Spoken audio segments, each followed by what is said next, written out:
Eat rice, bread, potatoes without spiking your blood sugar. This is possible. You can stabilize blood sugar and control diabetes. Most diabetics, however, make the same common mistakes. I'll share 7 frequent errors preventing good blood sugar control and how to avoid them. It's crucial to discuss solutions, not just problems. Don't you agree? Let's dive in. We have 7 key points. First mistake, only considering glycemic index. What's the glycemic index? How much a food raises your blood sugar when eaten? Why is focusing solely on glycemic index a major error? Everyone makes this mistake. It's as crucial as glycemic index. We need to consider the calorie count, as calories directly impact your long-term diabetes control. Besides glycemic index and calories, also the amount of sugars, the carbohydrate content, known as the glycemic load. If you take a food with a high glycemic index, like watermelon, but when you look at its glycemic load in calories, you'll see watermelon is good. Despite its high glycemic index, the glycemic index is 72, considered high. But it has few carbs per serving and low calories, as it's mostly water. Did you know that? So you can easily eat a slice or 2 of watermelon without worrying about blood sugar, as it's not just about glycemic index. If you focus only on that, like most diabetics do, you'll make many wrong choices. To avoid this, always check carbs, glycemic load, and calories per serving. It's a mistake to only consider glycemic index, as you'll eat these foods with other macronutrients like bread. What happens if you eat eggs with bread? Eggs' proteins and fats lower the glycemic index, making bread and eggs good for diabetics. Don't just look at one piece of data and assume you need many restrictions when you don't. The second common mistake is about fiber intake. A study found that Americans consume about 15 grams of fiber per day on average. For diabetics,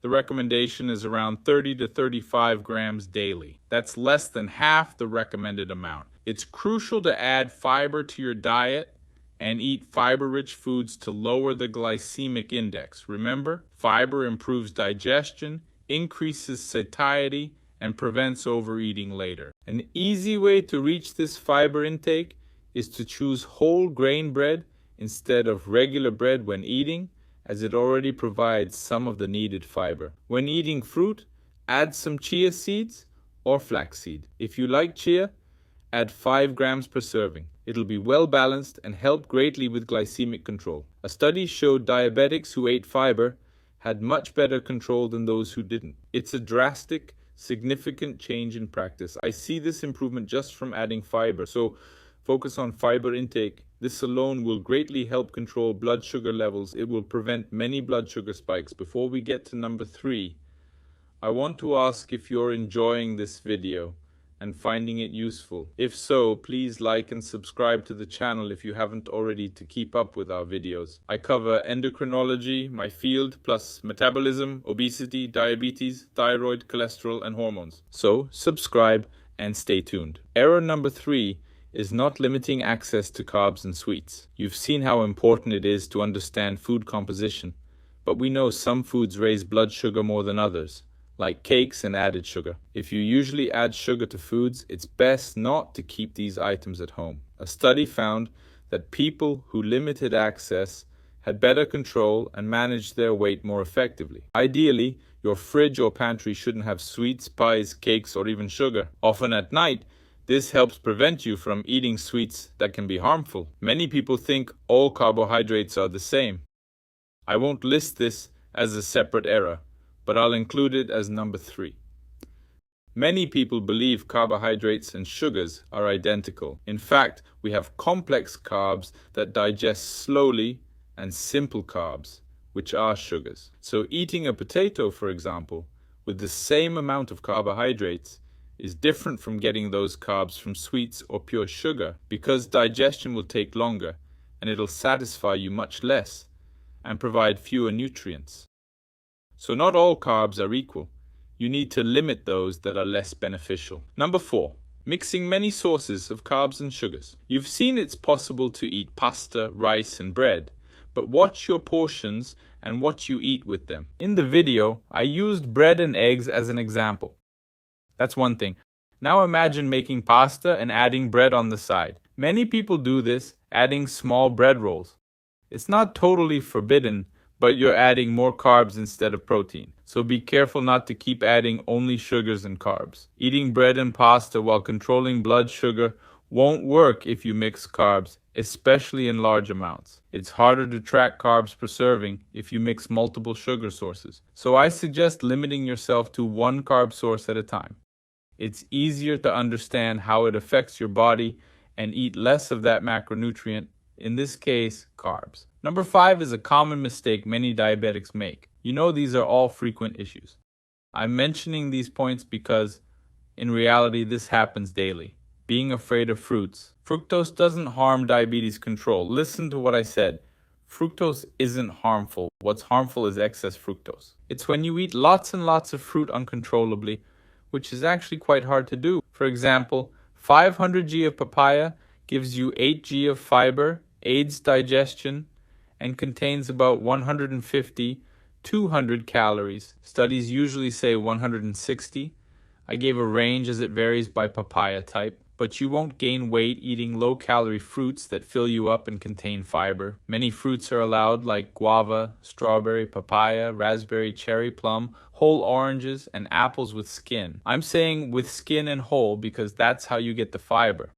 This also improves digestion, so these foods are indeed allowed for people with diabetes. The fructose from an apple or two won't cause your blood sugar to spike. Now, mistake number 6, which needs attention, is overindulging in healthy foods. If I ask you, do you think coconut is healthy? Do you think avocado is healthy?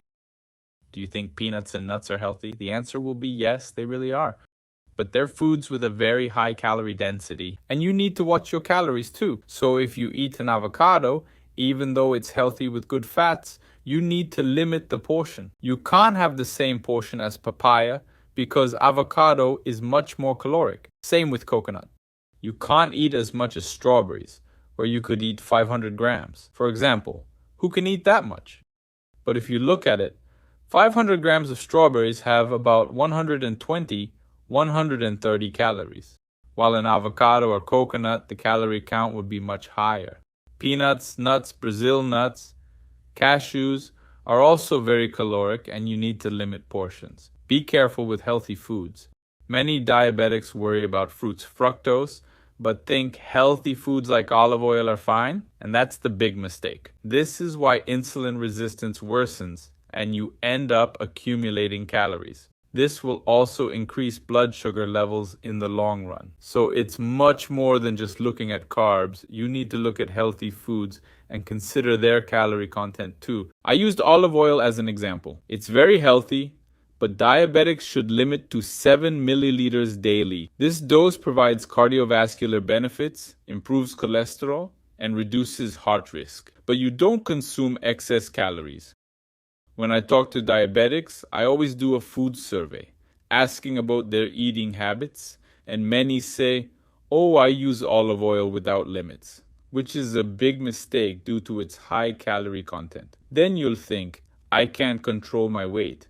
I can't lose weight or manage my blood sugar levels," which I hear every day too.